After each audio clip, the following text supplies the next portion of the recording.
Well, cheers, I do, buckaroos, and how the heck are you? I am Tom the Whiskey Whisperer. Who else would I be? So I found this one today, and it had a really good price tag on it, so I was really curious about it. I did drink, in the interest of full disclosure, I can't help but be 100% honest with you. About an hour ago or so, I did drink an ounce and a half of it to try it neat, as it were, but I wanted to try this as a cocktail, so I like to, this is another riff on a Manhattan. I play around with different things for the sweet vermouth. What else can I do, in place of the sweet vermouth? I've been doing cream sherry, so I want to try something different today. So I'm gonna lay this on you here. Old Pepper Distillery is a 5-year-old single barrel rye at 122.6 proof. And this is a Macadoodles. Let me show you that tag there. A Macadoodles store pick. So let me put that down.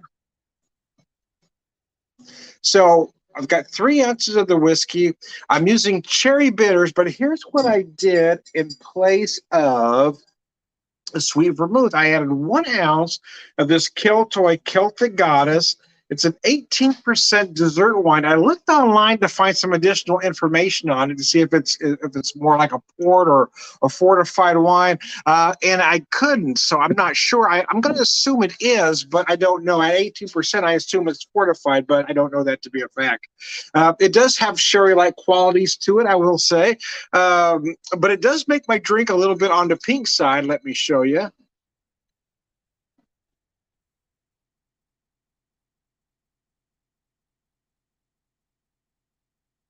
So I don't know what to call it. It's a version of a Manhattan by way of Dublin, maybe.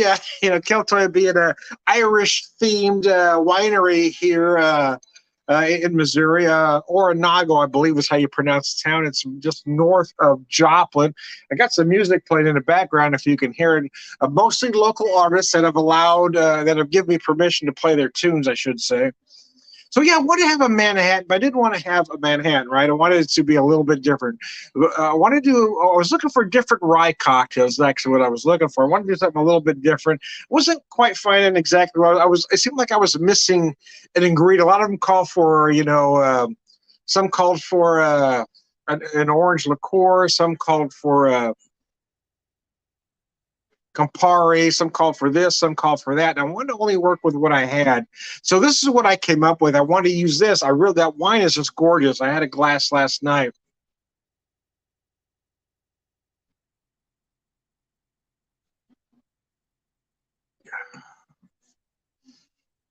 Man, this is gorgeous. I got to tell you, yeah, the combination of that wine with this whiskey, oh, cheese whiz and bacon, it's absolutely gorgeous, man. David, how are you, man? The beer samurai. I'm going to put his comment up there. He says, I'm riffing on a Manhattan too. Yeah, I'm glad I'm rubbing off on you, sir. So if you can comment, tell me what your riff is. So, I do like to use local ingredients whenever possible, or local-ish. This whiskey obviously isn't local, but the wine kind of is. Again, it's just north of Joplin, so it's about an hour and a half from us here in Springfield. It's really cold last night, and I'm not feeling sick. Don't get me wrong. Just feeling run down. Just felt like a long week. It was very cold. It was tough on my old bones.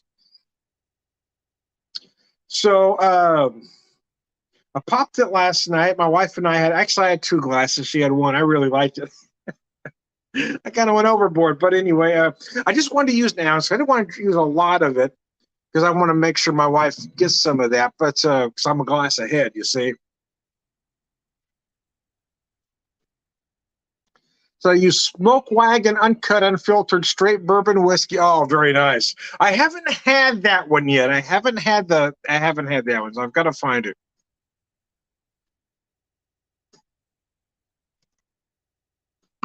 I don't know if you've heard what I'm using, Dave. I'll repeat it again. It's from Old Pepper Distillery out of Lexington, Kentucky. It's a 5-year-old single barrel rye at 122.6 proof.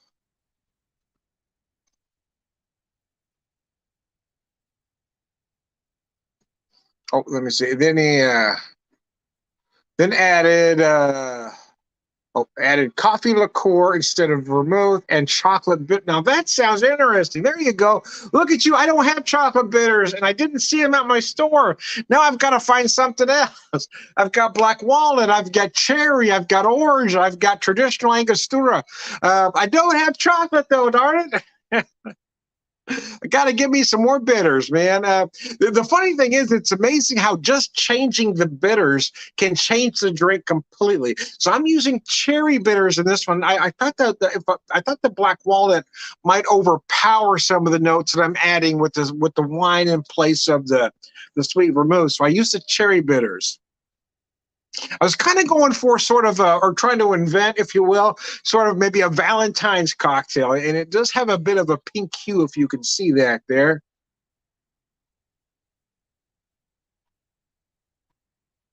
And my wife and I are really enamored. We visited them twice, but we're really enamored by the Kiltoy Winery.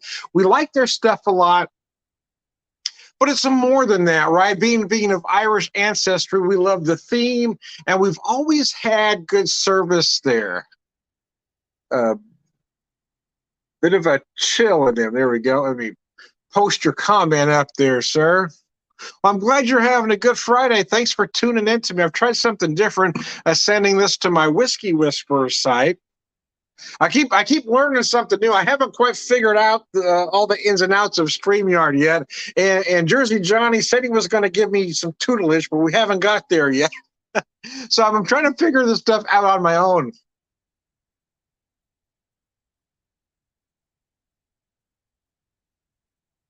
Yeah, I was trying to come up with sort of a, I don't know, something that would work for not necessarily a Valentine's themed cocktail, but something that would work. I have a question for you about bitters, Dave says. Hit me, buddy, hit me. So just so you guys know, again, once again, I tell the truth about everything. My wife made me some coffee, so I've got some coffee sitting here in the wings. It's a strong roast. Yeah, we're just a touch of half and half in there. I didn't have any heavy cream, so it was a little half and half. Recipes say to use 2 or 3 dashes, but I use about 6. What do you use? Yeah, in all honesty, I'll use, I just kind of shake. I generally use about 5 or 6 in all honesty. Of the cherry bitters here, I got about 5 in here.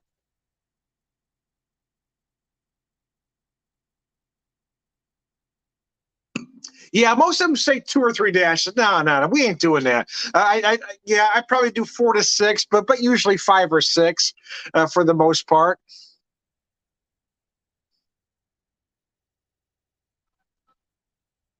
Yeah, I'm not. Who's gonna count? Who's gonna go 1, 2, stop?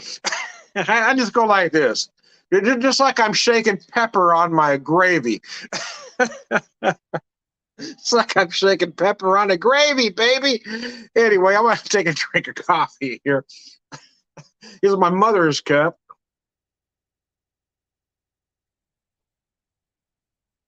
I didn't turn my music up loud enough. I meant to, but I did before I started the video. So the song is called "Being with You" from Stevie Newman, a local artist who's been around this area for a long time. Just a great artist. But he's allowed me to play his music, so I love to play him when I can. I wanted to discuss biscuits, and now I want biscuits and sausage gravy. There we go. There you go. Biscuits and sausage gravy. Oh, yeah. So I don't know if Stuart ever told you the story, but Seamus's favorite breakfast was biscuits and gravy. Of course, they don't eat that over there. A biscuit is something different over there. So when we made him a biscuit, he said, "Oh, okay, I got to get it." He says, "It's kind of like a scone." I said, "Yeah, very similar, I suppose." He said he liked it. I don't know if he did or not, but he said he liked it. I have a special way I make the biscuits and gravy, a little bit different than some. But yeah, I basically make a sausage roux, and then I add, the milk or cream or whatever you're using. Yeah.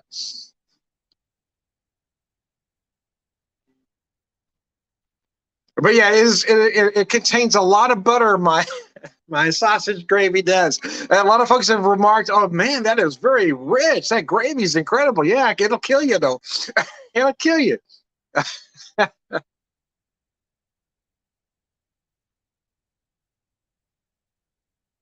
I like this version that I did. I won't do it often because, well, my wife loves this wine, and I want to save the rest of this bottle for her. But I did want to. I had to try this once, right? I was looking for something else to replace this. I have some sweet vermouth, so I thought about just making a traditional Manhattan because I haven't done that in a while. I have some cream sherry still. I ought to get a good port and try that too. Just keep trying different things. But because I had this, I said, this is an 18% dessert wine. I bet it would go well. And because of the color mixed with the whiskey, it kind of gives the drink a little bit of a pink hue. So I'm thinking I can make this kind of a Valentine's themed cocktail. Anyway, I'm going to send it to the folks at Keltoy. They can use it or not. I'm just going, hey man, here's an idea. I'm just spitballing here. It's not all going to be gold.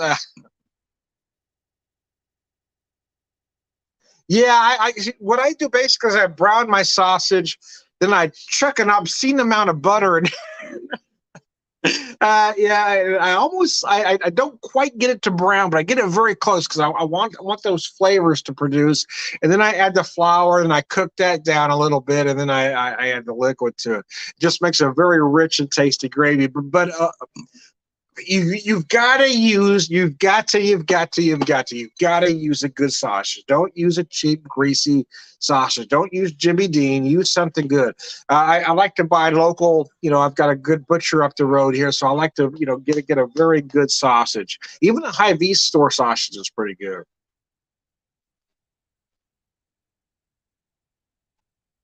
I don't make it often anymore. I used to make it quite often because, like I said, it was Seamus's favorite. It was almost like an every Sunday thing. But now I've got to get to where every once in a while it's okay. I'm just going to do it because it is a little painful. I know that sounds strange, but it's painful to make sausage gravy. No, because you don't want it. You don't want it to taste greasy. So that's what I use the butter for. I don't want a greasy, fatty sausage. I want a good quality sausage. And in fact, sometimes I've even made my own. Right? I get a ground pork and I've got breakfast sausage seasoning. I make my own.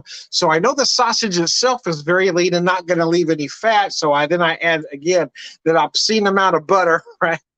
Usually about a half a stick of butter, and then that flour. But I like to get that butter to almost where it's brown butter. So you always get those nut like qualities in that butter to really get the flavor up, and then get that flour, cook that down a few minutes, and then add your liquid.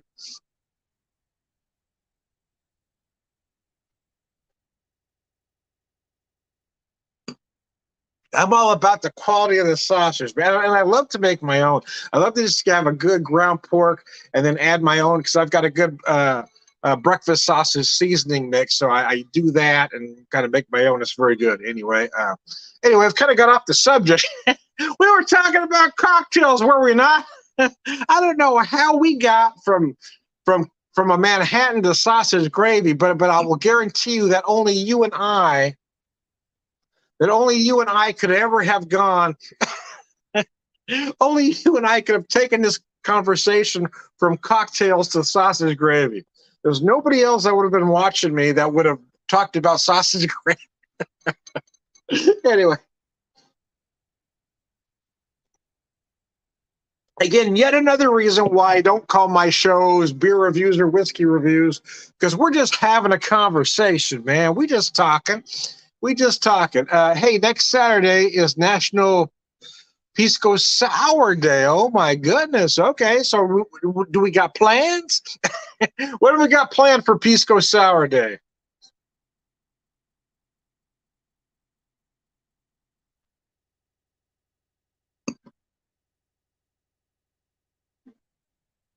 Pisco Sour Day. Hell yeah, I do. So tell me about it, man. What are you doing for Pisco Sour Day? I was trying to get your comment up there, but there you go. Love these virtual pub conversations. Like we're there. Technology is wonderful, is it not?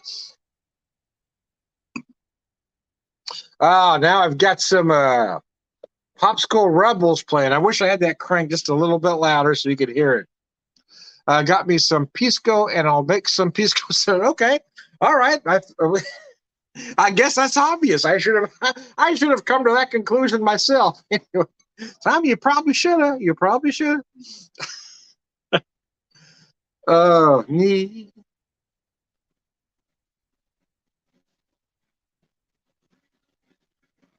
Damn, that's a nice cocktail. I really like it. Yeah.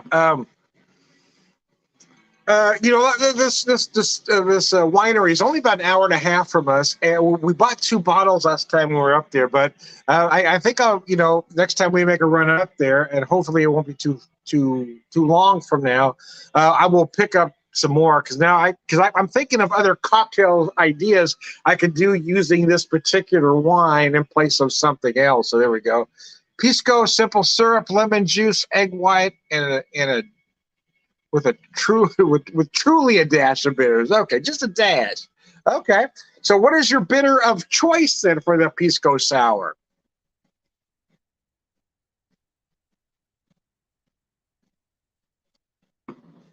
What's funny is way back when, I mean, the only bitters I knew of were Angostura. I didn't know there were 100 kind of bitters until, just a handful of years ago. And I started using orange bitters for my old fashions. And then Mr. Johnny talks about black walnut bitters. And so I have to buy black walnut bitters. And then I find cherry bitters. And next thing I know, I've got I'm a bitter junkie. I got to keep finding the Angostura. Well, I have some traditional Angosturas. So actually, I got the large economy size, like a bar size Angostura bitters in my cabinet. I really do. There's a good reason for that. Well, no, okay, maybe not a good reason, but there's a reason. A while back, my daughter worked at one of these bin stores, right, where they get these, a whole lot of stuff in. Anyway, they had this deal of three of the large, bar-sized bottles of Angostura bitters for like $5. I mean, something insanely cheap because bitters don't go cheap. So she picked them up for me. And I gave one of them away. Oh, actually, I gave two of them away. One to one friend, one to another friend. I kept one because a great big bottle of bitters will last you a minute, right? Give you another cocktail to riff on. Well, I could say old fashioned, but that'd be kind of cheap, and that's almost too easy. So let me see what else I can come up with for you. What have I done in the past? You and I have talked about martinis, and you talked about martinis being a little sweet. Uh, so what I've done in the past, and I don't have any with me at the moment, but what I've done in the past is I've tried to use moonshine in place of gin or vodka to make a martini. So I've done a kind of a moontini.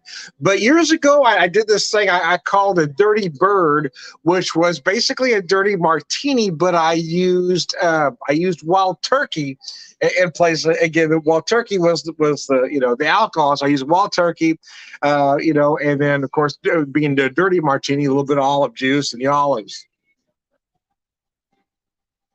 But you can do. I mean, you don't necessarily have to use olives if you don't like them.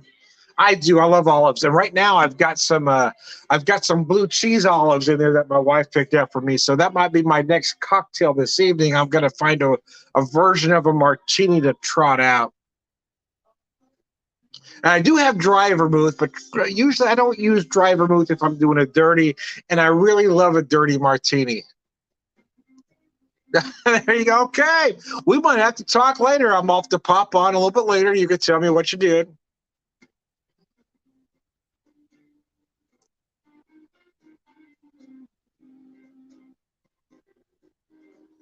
So I got to tell you, my wife had some of this wine yesterday, this Celtic Goddess, and at the time I didn't realize it was 18%, just a sweet dessert wine. I didn't really pay a lot of attention. It's one that we both sampled a while back, and she picked it out, but I wasn't paying attention to the ABV on it because usually, and the reason I bring that up is my wife is very, very sensitive to ABV, right?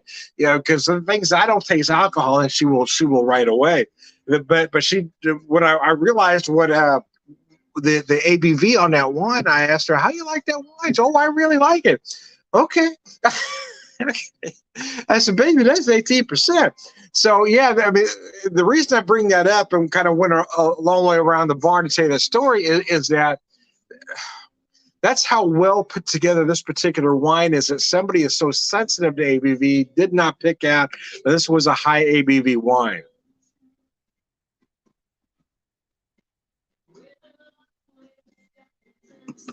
Well, as I get near the end of my cocktail, I want to show you this bottle one more time. Old Pepper Distillery, straight rye whiskey, single barrel. It's a single barrel at 122.6 proof. And I want to make sure you see that it is a Macadoodle store pick, which is a local liquor store chain, I guess. I mean, they're all over this neck of the woods. I mean, they started in Pineville.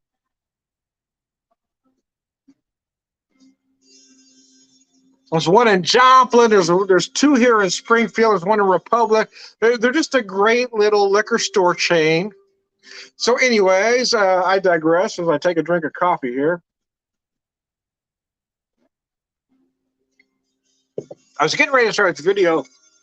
My wife has this single cup, like a Keurig kind of coffee maker. She's going to make herself a cup. I said, would you make me one too? Because we got the heat on, but for whatever reason, we're both freezing. I got my good moose jammies on, as you can see, and they're rather warm, and I was still cold. So I said, well, if you wouldn't mind, baby. Anyways, I digress. I have ran a little bit longer than I intended. But see, we're at about 20, we're just shy of 22 minutes. The truth is, a cocktail like this should take you some time to drink. The honest truth is, if I wasn't doing this video, I would probably drink this cocktail over about 35, 40 minutes. But I don't want to talk that long, and nobody wants to listen to me that long.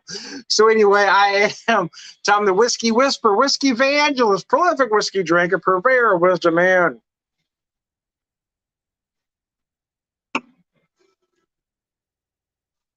I wish I had more of this wine because I would love to experiment more.